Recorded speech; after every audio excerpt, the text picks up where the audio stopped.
I had to show up to dispel that rumor that has gone on for 60 years. This woman said that I was on the hunt. Where'd you go, Clinton? I couldn't know that. Rod and I were sleeping on the porch for about a month. I remember that. But these are my roots. I have a brother and my sister are my heroes.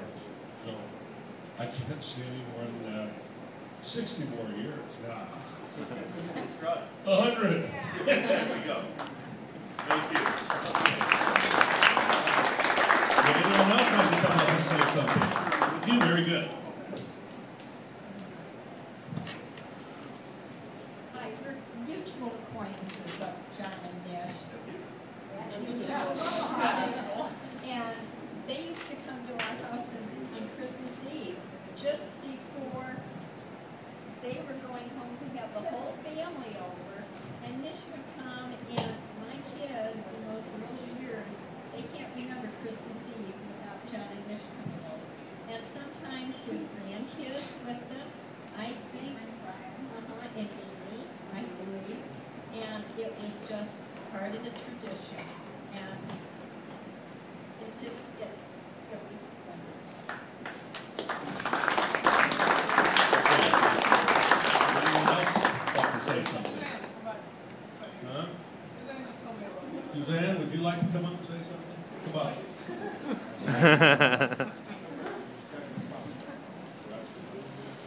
I have lots of stories, but some of my best early memories of Nish and John were when I was dating Brian, and we would go over these fabulous steak fries.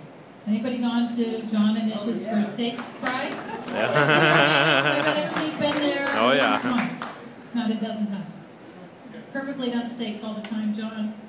And I will tell you just the warmth that I felt when I came into that home, even the very first time. John didn't know me from Adam, but he knew I came with Brian.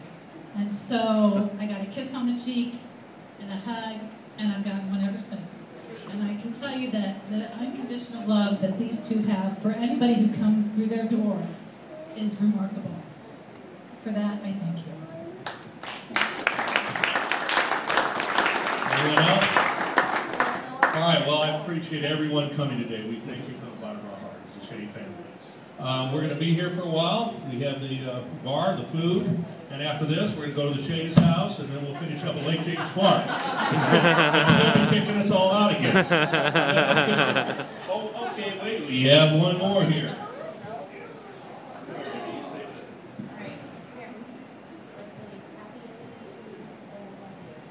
We love you.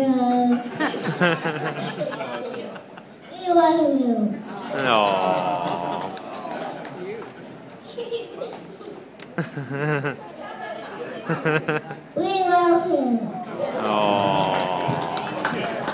You can't touch it. Okay, hold on. Wait a minute. The favorite. Just because it's tall. When I married Karen, I married into the family, and I didn't know what I would get. And I'll tell you what, it's been exceptional from the very first date that I went on with Karen. I met the entire family, and went forward from there. Well, just about everyone in Omaha, it seemed that John knew at that time. But being part of this family is just wonderful. They're very loving, very giving family. I love you very much, and I wish you a happy 60th anniversary. Love you guys. And many more to go. Thank you, folks. Thank you. Well, Brian. Oh, wait a minute, the person. I know my wife had very wonderful things to say about my grandparents, and as the first grandchild, I think I did get some special privileges, and a couple of them my wife just reminded me about. Many of you know I used to bowl a lot, and as a kid, their bathroom was just off their bedroom, and there was a lane right there into their bedroom. And I used to set my pins up in the bathroom, and I'd roll a baseball into these plastic pins. And I'd do it for hours, probably. And we have pictures of me in there doing that. But in the process, I ended up breaking out the tile on the back wall. And never, ever, ever once did my grandparents ever say, "Don't do that anymore." Never. I think one time they tried to put a pillow there. But I didn't like that because the pins didn't bounce around as much. The other piece that I've always been amazed at is I also golf a little bit. Not very well. And when I was probably 8, 9, 10 years old, my grandfather had in his basement his clubs and some balls, and he always had brand new Mutual of Omaha golf balls. And I used to always pull the club out. They lived right across the street from a park. And I'd take 3 golf balls, I'd go over to the park, and I would hit those balls until I lost them. And I never came home with any golf balls, I can tell you that. If I took 3, I lost them before I came home. And never once did my grandfather or my grandma say, you know, stop losing all our golf balls. And so, yeah, I should have blamed Doug. And maybe that's who they thought took them all. But the love that they've always shown me, they've been more than generous over all these years.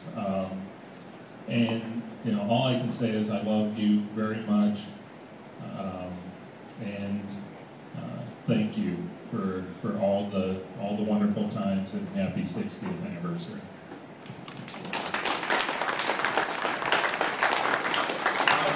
Thank you very much. Oh, wait a minute, we got more grandkids. Here come the riffraff. The riffraff grandkids, huh? Alright, well, we're not going to give you a golf story, so Kelly. we just like to say happy anniversary, and it's from all of us. And I would like to get Jay up here now. I'm recording here, sorry. Okay. Yeah. Last one? Only one? What? Only one left? Oh, you want me to talk too? Yeah. All right. We Here. all got on the microphone. All right. Well, here you go. Keep that going. Just hold it up. All right. Yeah. But you just point it. You just...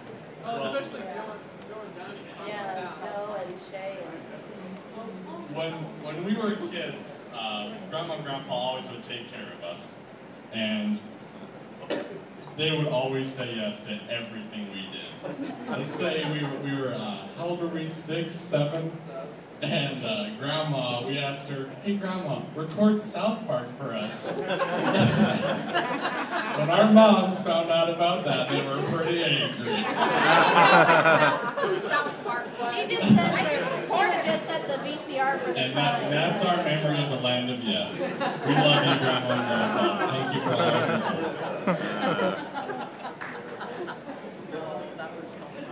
Whenever I was younger, I used to have binkies, and Kelly, oh yeah, a lot. And so Kelly used to pick on me and always try getting them out of my mouth and stop doing it. And so whenever I went to Grandpa crying over there, he always pulled one out of his pocket. I don't know, one out of his sleeve almost one time. And so like that's one big memory that I love about Grandpa.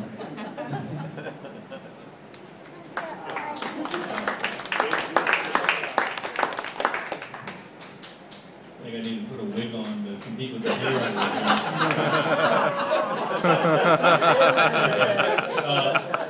I remember growing up, you know, every family event, we either went to Grandma and Grandpa's house, or it seemed like we always went to Mama's Pizza. It was right down the road there, which is where, you know, Karen brought Mike for their first date with the whole family. You get to meet everybody, right, Mike? I think that's my birthday, actually. But, you know, I remember Grandpa was always the man who had the roll of quarters in his jacket. You know, and I learned from him, my son is 2 years old now, that when we go to Chuck E. Cheese, you don't give them a bunch of cousins. Give them one at a time, and they'll come back and they have to find you again. And he asks, "Are you going to